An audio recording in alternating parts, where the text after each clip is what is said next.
Sweet Cindy. Once upon a time, there was a baker. He had a daughter named Cindy. Cindy's clothes and hair were always covered in flour. Cindy didn't mind. She made the sweetest pastries in the bake shop.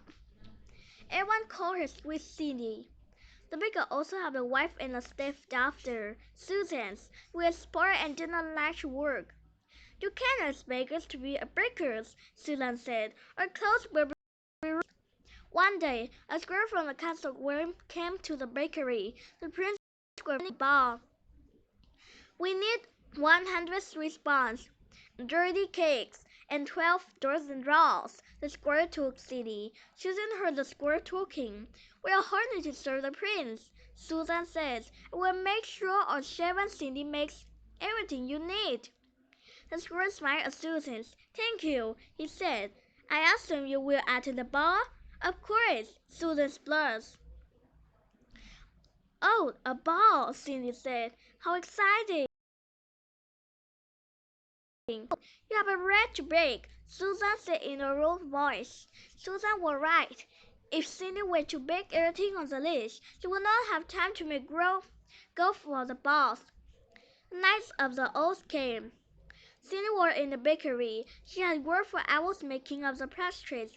An old woman came in. "One cookie, please," she said. "Why isn't a pretty girl like you at the ball?" she asked. "I had so much making to do," Cindy said, "that I did not have time to make it go."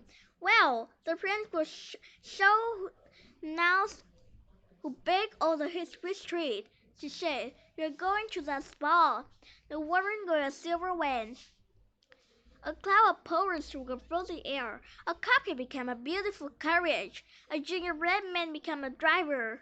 The bakery cat turned into a white horse. The woman waved her wand again. Cindy's floor dust clothes turned into the glittering gold. Rock and nature were hung from her ears. Aren't I filled with slipper made of spun sugar?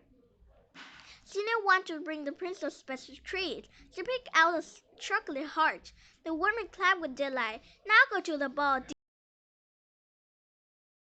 dear knight." When Cindy arrived at the ball, the prince saw her right away. Cindy walked up to the prince. "I have brought you a gift," she said.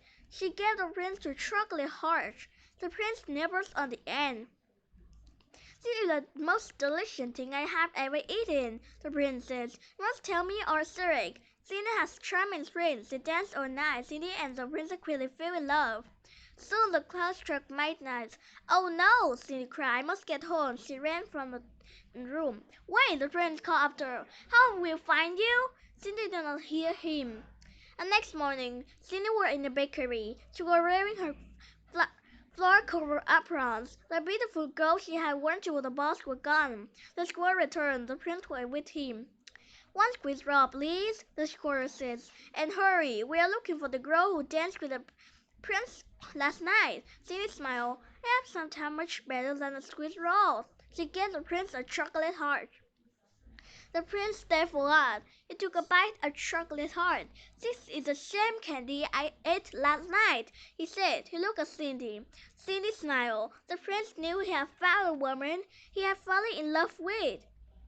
Cindy and the prince were soon married. Cindy baked cookies and cake for all of the court.